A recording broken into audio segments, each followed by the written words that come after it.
말씀 제목은 하나님을 찾는 사람.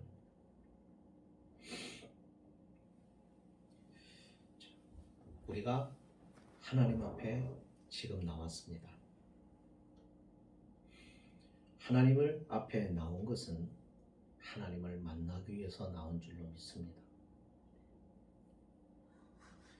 하나님을 만나기 위해서 나온 사람들이 만나는 이유, 만나려고 하는 그 목적이 다 똑같은 것은 아닙니다.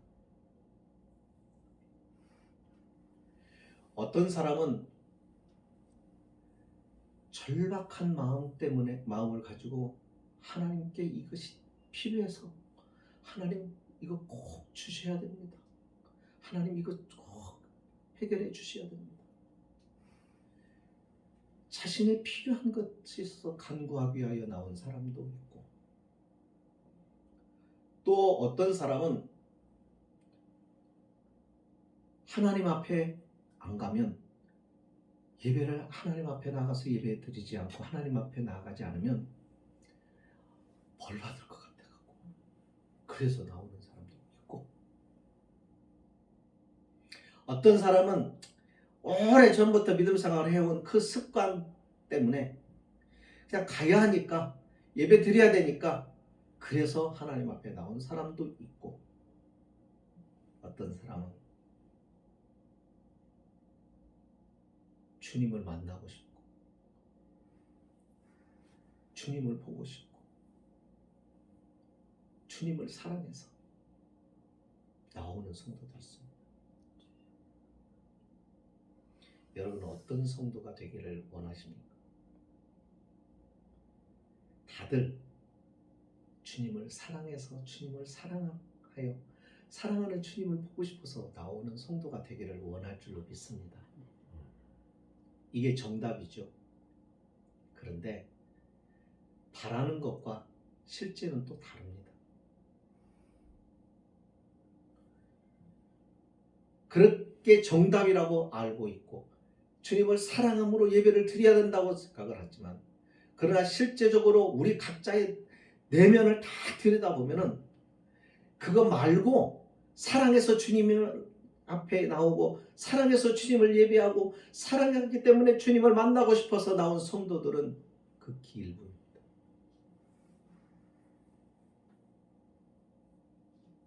나머지는 아까 말씀을 드린 대로 무서워서 나오는 사람, 내가 필요한 일이 있어서 나오는 사람, 습관적으로 그렇게 하다 보니까는 그래서 나와 있는 사람, 이런 사람들이 많이 있죠. 그러다 보니까 하나님을 만나러 와서 어떤 이는 하나님을 만나고 돌아가는데, 어떤 사람들은 하나님을 만나지 못하고 그냥 갑니다. 하나님을 만나러 와서 만나고 가야 되는데 그렇지 못하고 갈 때 그 발걸음은 없습니다. 오늘 이 예배를 통하여 우리가 주님을 꼭 만날 수 있기를 바랍니다. 주님을 만나려고 하면 이 마음의 그래서 자세가 굉장히 중요하죠. 주님을 만나려고 하는 그 마음, 주님을 사랑해서 사랑하는 주님을 보고 싶어서 나오는 그 마음이 되도록 우리가 일주일을 살아가야 돼요. 그런 마음을 가질 수 있도록 일주일을 준비하면서 살아가요. 그렇지 않으면 안 돼요.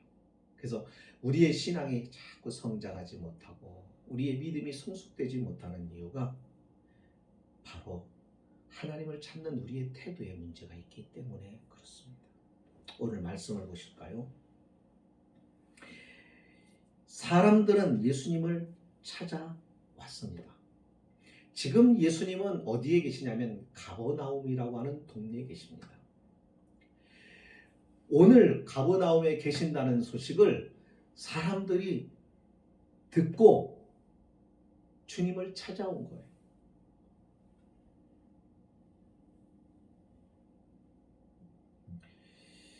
이 사람들이 어떤 사람들이냐면 어제 예수님을 만났던 사람이에요. 어제 예수님께서 보리떡 5개와 물고기 2마리로 자신들의 굶주린 배를 충만히 채워준 기적, 놀라운 역사를 체험했던 사람들이에요.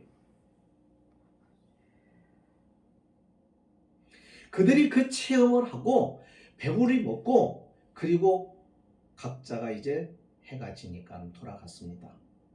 그런데 이 당시만 해도요, 삶이라는 것이 참 고달프고 가난했습니다. 부자로 있는 사람보다도 가난한 사람들이 훨씬 많았습니다. 그래서 배를 굴른 사람들이 많았어요. 그렇죠? 그러니까 이 사람들의 문제는 다 그거였어요. 이 배고픔의 문제를 해결했으면 좋겠다는 거예요. 자, 그런 상황에서 주님의 은혜와 사랑으로 그들이 배불리 먹고 갔습니다. 좋았습니다. 행복했고요. 그날 밤도 잠도 잘 와서 푹 잤습니다. 푹 자고 아침에 이제 일어났습니다. 어제 먹었던 양식이 다 배에서 꺼졌고요. 이제는 배가 고프기 시작합니다. 어쩌면 널브러져서 해가 중천에 뜨기까지 그렇게 모처럼 만에 배부른 덕에 편히 자는 사람들도 많이 있었을 거예요. 그들이 눈을 떴으니 뜨고 나니까는 다시 배고픔이 밀려옵니다. 자신들의 문제가 자꾸 밀려 들어오는 거예요. 자, 그러니까 무엇이 생각이 났을 것 같아요? 어제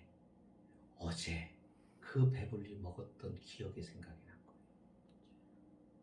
그 배불렀던 어제의 생각이 났습니다. 그래서 다시 그 배고픔의 문제를 안고 주님을 찾아온 거예요. 가버나움까지. 그러니까 이 사람들은 주님을 사랑해서 주님께 나온 게 아니라 자기의 배고픔의 문제를 때문에 주님 앞에 나왔어요.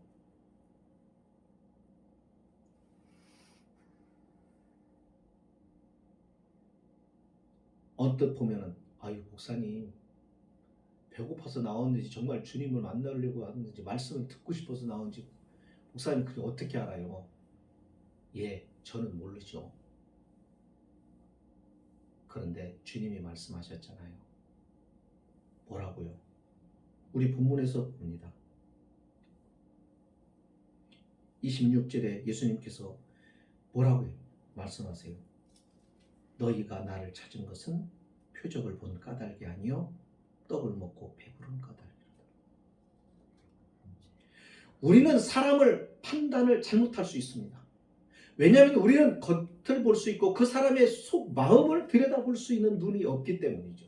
그러나 주님은 사람을 겉을 보고 판단하시는 분이 아니시죠. 주님은 사람의 속마음을 관찰하시고 꿰뚫어 보시는 분이시죠. 나도 내 마음을 알 수 없는데 주님은 그런 내 마음을 분명하고 확실하게 들여다보신다는 것입니다. 그러니 주님의 말씀은 정확합니다. 우리는 사람을 잘못 판단할 수 있지만 주님의 판단은 정확합니다. 근데 그 사람들이 왜 주님을 찾아왔다고요? 배고팠어요. 이와 같은 모습, 주님을 사랑해서 주님을 찾아오고 주님의 전해주시는 말씀에 그 하나님의 지혜의 놀라움이 그리워지고 그것을 담고 싶어서 나온 것이 아니라 배고파서 나온. 근데 이런 유형이 많다는 거예요. 이와 같은 태도로 우리의 신앙이 잘못된 유형을 만들어 갈 수 있는 것이죠. 오늘날 우리 교회나 또 우리 성도들의 삶 속에 이런 유형으로 형성되어 있는 신앙의 모습들이 참으로 많습니다. 그러니까 예수님 자신보다도, 예수님께 초점을 맞추는 것보다도 우리 자신의 필요에 초점을 맞춰서 믿음 생활을 하는 경우가 참 많아요. 누구만 그렇다고 말할 수 없어요. 다 그래요. 이 앞에서 말씀을 전하는 저도 그럴 때가 참 많아요. 이거는 인간이 가지고 있는 작정입니다. 인간 속에 가지고 있는 잘못된 것들이죠. 그러니까 우리는 이 말씀 앞에서 우리 자신을 살펴봐야 되죠. 이 말씀의 거울 앞에 나를 비춰봐야 되죠. 결국 나의 필요나 내게 초점을 맞추고 믿음의 생활을 하면, 주님께 초점을 맞추지 않고 가면 우리의 신앙은 비극적인 결말을 맺게 됩니다.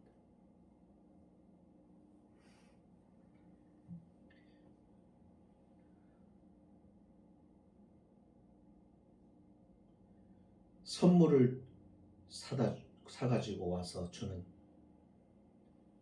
아빠를 고마워하고, 아빠가 나에게 위로해 주는구나, 아빠가 나에게 이렇게 사랑해 주는구나, 이렇게 알아야 되는데, 아이가 선물을 주는 아빠는 안 보이고 자꾸 그 선물에만 정신이 팔려 있으면 안 되지 않나요?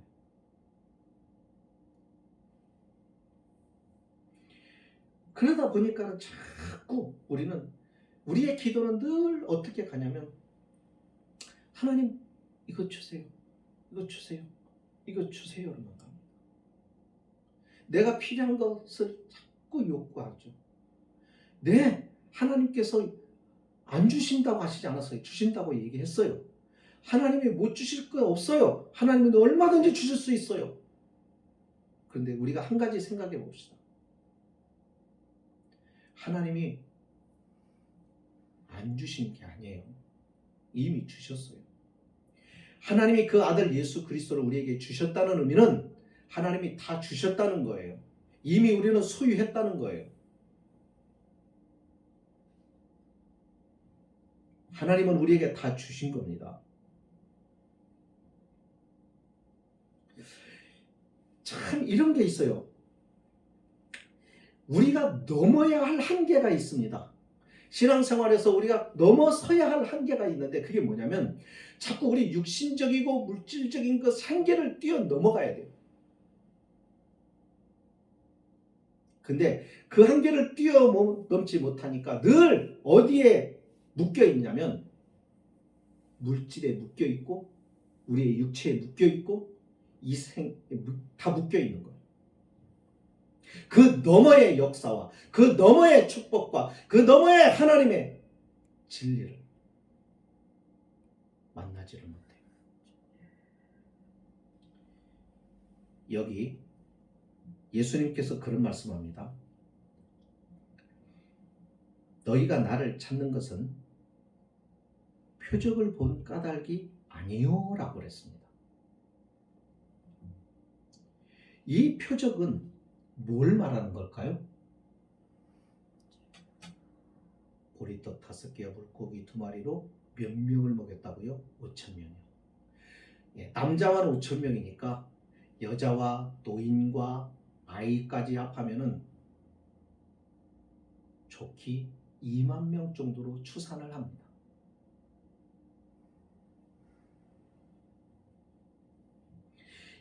이것을 기적이라고 우리는 말하지만, 예수님은 오늘 본문에서 뭐라고 얘기하냐면 표적이라고 말합니다. 이 단어 차이가 굉장히 엄청난 차이를 만들어냅니다. 기적은 그냥 나타난 현상, 있을 수 없는 초자연적인 역사, 그리고 끝이에요. 놀랍죠. 신기하죠. 거기에는 어떤 의미도 뜻도 없습니다.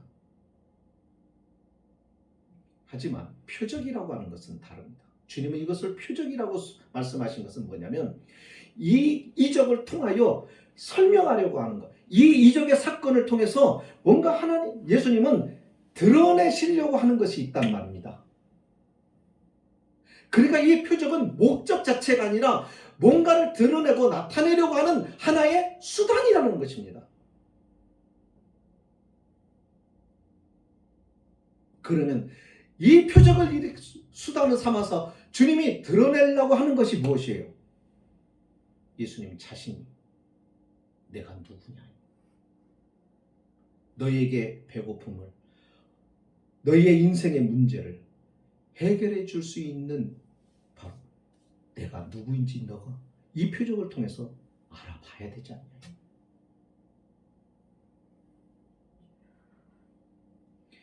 주님은 육신적인 우리의 굶주림을 해결해 주실 뿐만 아니라 우리의 영혼의 갈급함과 영혼의 굶주림을 해결할 수 있는 유일한 생명의 떡이라고 하는 것을 이 이적의 사건을 통해서 우리에게 표적으로 당신이 우리에게 가르쳐 주시려고 하는 것입니다. 이 무리들이 그것을 보지 못하는 거예요. 왜? 그들의 생각의 한계를 넘어가지를 못하는 거예요. 그들의 물질적인 것, 물질에 막 매여 있는 것, 이것을 뛰어넘지를 못하니까 더 큰 역사와 더 큰 복을 생각을 할 수가 없는 것입니다. 토저라고 하는 유명한 신학자요 목회자가 있습니다. 이분은 1962년도에 세상을 떠났어요. 이분이 쓴 책 가운데서 여러 책들이 많이 있지만 그분이 이와 같은 문제에 대하여 이렇게 설명했습니다. 뭐라고 얘기했냐면요. 이런 물질적인 생각, 그러니까 이 무리와 같이 자꾸 어떤 주님 앞에 나오면서 주님을 목적으로, 주님을 사랑하고 주님을 목적 삼아 나오지 않고 주님을 통하여 배부름이나 채우려고 하는 이와 같은 이 사람들, 이런 물질적인 생각을 영혼을 패망케 하는 잠정적 자원이라고 그렇게 설명을 합니다. 무슨 얘기예요? 이것이 오히려 우리로 하여금 영혼을 파괴시킨다는 거예요. 우리의 믿음을, 우리의 영적인 삶을 파괴시킨다는 거예요.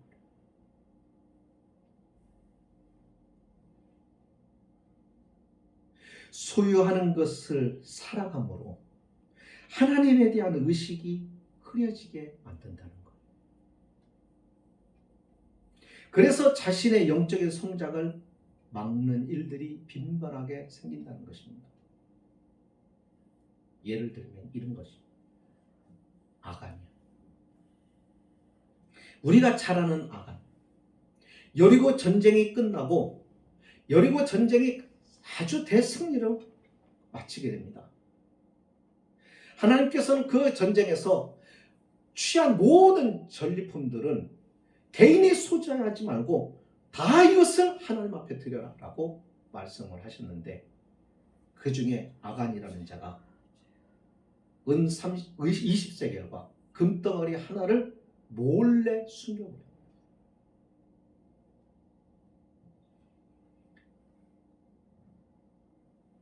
그는 물질의 한계를 뛰어넘어 하나님을 보지 못했습니다. 솔로몬, 그는 지혜의 사람이었지만 많은 것을 누렸지만 그의 마지막, 그는 이 부귀와 그리고 쾌락으로 인하여 그 한계를 뛰어넘어가지를 못했습니다. 아나니아와 삽비라, 돈 때문에 주님을 속였죠.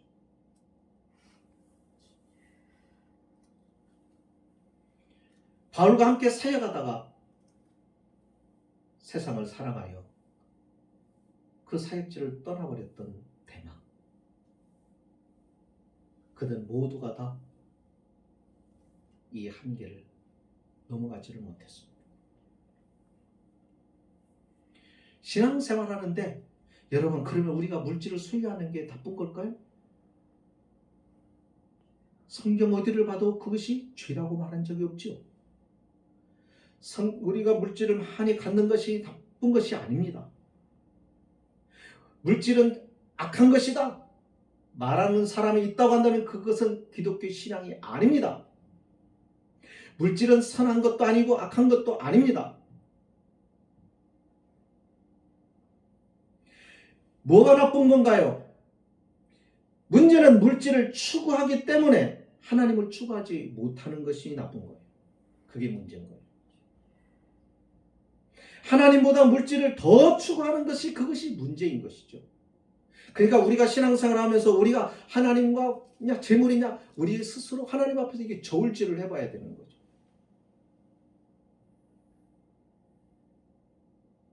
내가 물질을 통제할 수 있느냐 없느냐,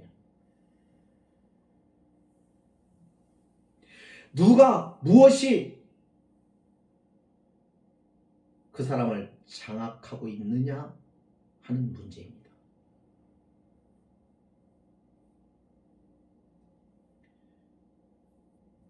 무소유를 주장하는 것은 기독교가 아니죠. 불교입니다.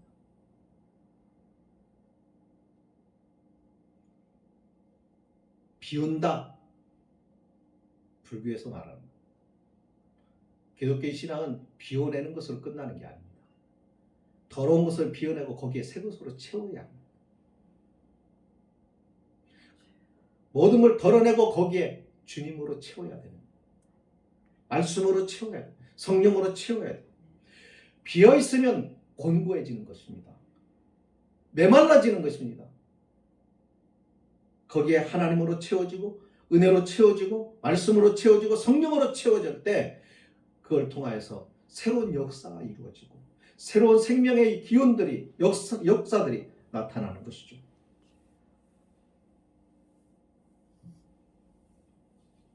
근데 거기에 물질로 채워가면 안 되죠. 물질을 추구하게 되면 결국은 문제가 생기게 되는 거죠.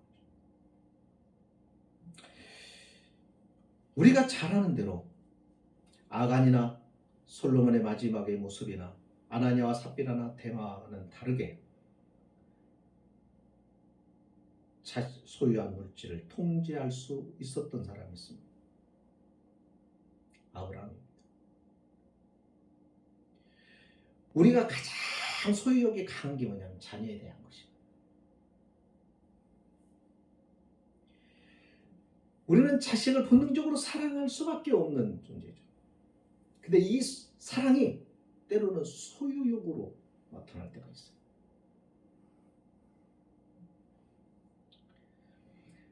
이것이 우리가 가지고 있는 취약점. 그래서 하나님께서 아브라함에게도 말씀하셨죠. 아브라함에게 아들이 없다가 아들을 주신 거예요. 우리가 잘 알잖아요. 보통 성년이 되어서 결혼을 하고 그러면 자녀를, 그리고 본인들뿐만 아니라 주변에 있는 사람들도 다 자녀들을 원하죠. 아이를 다 원하는 것이죠. 그 귀한 생명을 보고 싶고, 그러면서 품에 안고 싶고, 그거 자라는 거 바라보면서 흐뭇해하고, 자녀 없이 두 사람만 이렇게 살아가는 사람들도 있습니다. 그런데요, 이 당시만 해도 아브라함은 자녀가 없었어요. 이 자녀에 대한 소원이 있었겠죠. 나이가 들어 이제는 더 이상 자녀를 가질 수 없는 연령에까지 이르지만 자녀가 없자 이제는 자녀를 대신하여 자기가 데리고 있던 종에게, 자기가 이제 세상을 떠나면 모든 유산을 넘겨주리라 생각을 합니다. 그런데 하나님께서 찾아오셔서 아들을 주시겠다고 약속을 하고, 그 약속이 있고 난 다음 한 25년의 세월이 지나고 난 다음에 그가 딱 100세가 되었을 때 이삭을 얻습니다. 기적같이 얻어진 아들. 그런데 하나님께서 뭐라고 말씀하시나요? 창세기 22장 2절에서 내 아들 내 사랑하는 독자 이삭을 데리고 모리아 땅으로 가서 내가 네게 지시하는 한 산 거기서 그를 번제로 드려라. 여러분 갈등이 없었을까요? 갈등이 없다면 사람이 아니겠죠. 갈등이 있을 수밖에 없죠. 예수님도 십자가의 고난 앞에서 막 갈등하시잖아요. 네. 그러나 어떻게 결론은 하나님의 뜻이잖아요. 우리도 갈등할 수 있는 거예요. 우리의 연약함 때문에 갈등할 수 있는 거예요. 아브라함도 갈등했습니다. 성경에 자세하게 그 내막은 소개되지 않지만 그러나 하나님 우리가 잘 아는 대로 우리 자신도 그렇듯이 모든 인생이 그렇듯이 주님도 그랬던 것처럼 갈등합니다. 갈등. 그러나 그는 최종적인 결론이 뭐예요? 이삭을 하나님 앞에 드리기로 결정을 짓습니다. 이게 인간의 생각의 한계를 넘어가는 겁니다. 이게 믿음이라는 거죠. 물질의 한계를 넘어서는 것입니다.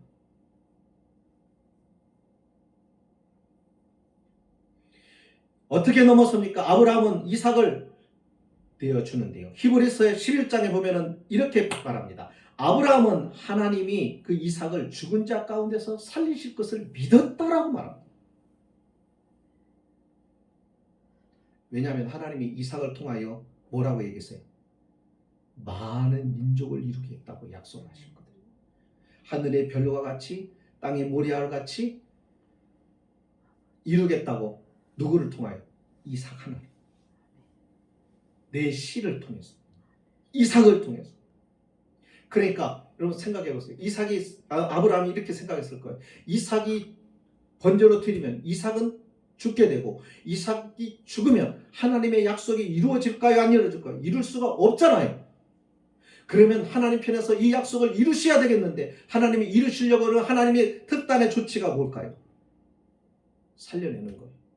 우리는 불가능한데 그분은 가능한 거예요. 그러니까 이 사실을 믿은 거예요. 우리는 할 수 없는데 그분은 하실 수 있다는 것을 믿은 거예요. 그러니까 그는 순종하기로 결정을 하는 것입니다. 이게 믿음입니다. 이 믿음에 가지고 있어야 하나님의 역사를 볼 수가 있는 거죠. 아멘. 아브라함은요 모든 것을 가졌 사람이에요. 하나님을 통하여 그는 모든 것을 얻을 수 있었습니다. 가질 수 없었던 불가능했던 아들도 100살에 얻었습니다. 불가능한 것을 기적과 같이 하나님의 능력으로 그는 소유했습니다. 그에게 재산이 없었습니까? 자식이 없습니까? 다 하나님 주셨습니다. 그런데요 그는 하나님 앞에서 아무것도 가지지 않는 자가 됩니다. 하나님 앞에 다 포기할 수 있다는 거죠. 이거예요. 하나님 안에서 하나님이 주신 것을 우리는 물질이라도 누리고 소유하는 것, 그게 죄는 아닙니다. 그러나 그것 때문에 우리가 하나님께 나아가거나 우리가 하나님께 가까이 나가 그분을 배웠거나 그분과 사귀거나 그분과 교제하는 것에 이것이 장애가 되면 안 돼. 그것이 되면 이것을 포기할 수 있어야 되고 버릴 수 있어야 된다는 것이죠. 이게 믿음이라는 거예요.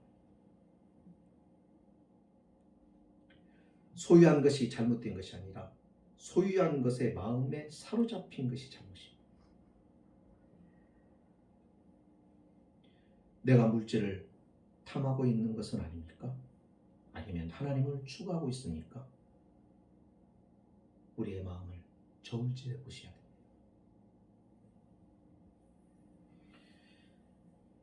건성으로 하나님을 추구하지 맙시다. 하나님을 향하여 마음과 뜻과 정성을 다하여 너 주의 하나님을 사랑하라고 했습니다. 사랑하라고 하는 것에는 희생과 헌신이 함께 들어가는 것입니다. 건성으로 믿음 생활하는 분들이 참 많습니다.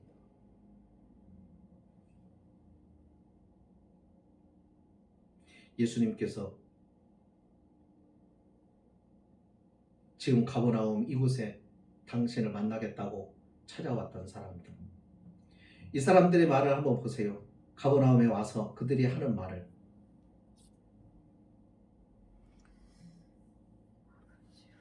25절에 건너편 가버나움에 왔습니다. 그리고는 그들이 말합니다.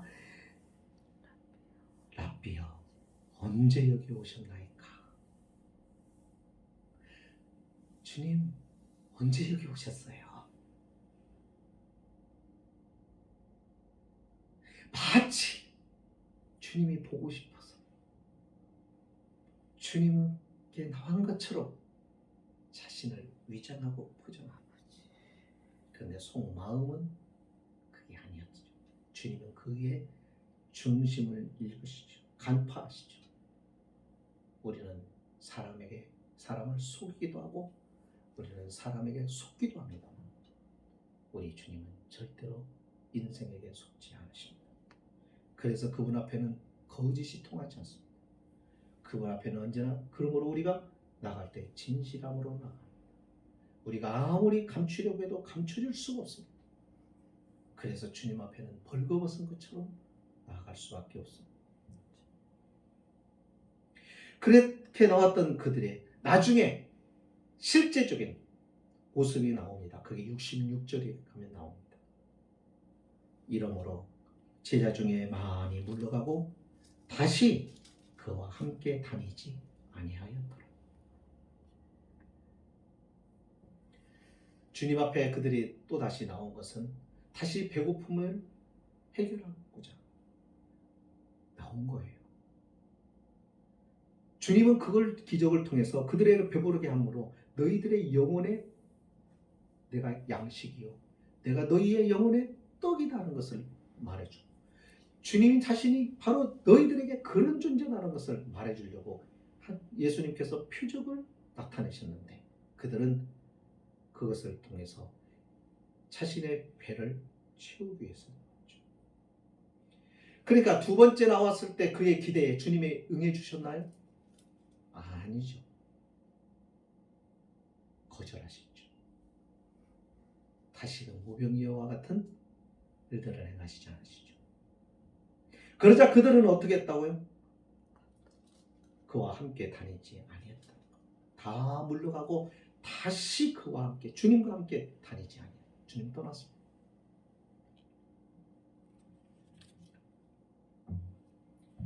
내가 요구한 것이 주님이 들어주시면 주님을 믿고 따르는 것 같고, 그것이 거절되면 주님을 버리고. 왜 그래요? 그 이유는 주님을 사랑하는 것이 아니라 주님을 통해서 나의 필요를 얻으려고만 했기 때문이죠.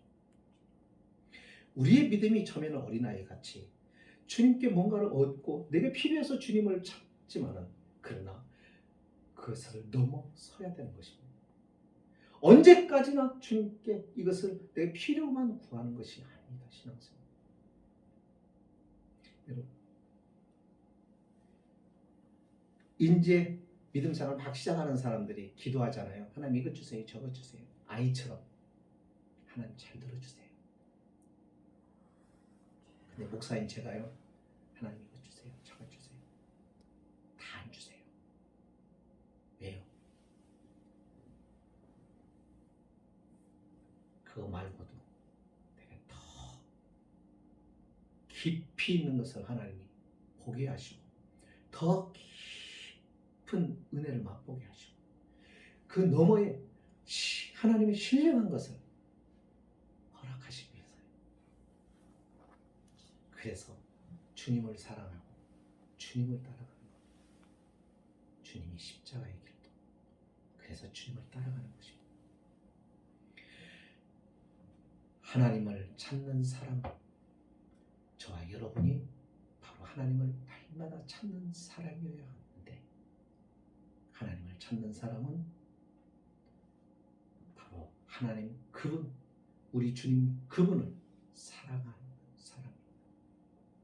오늘 저와 여러분 그 주님을 진정으로 사랑하는, 진정으로 하나님을, 우리 주님을 간절히 찾는 귀한 성도 되시기를 주의 이름으로 축복합니다. 기도하십니다. 아멘.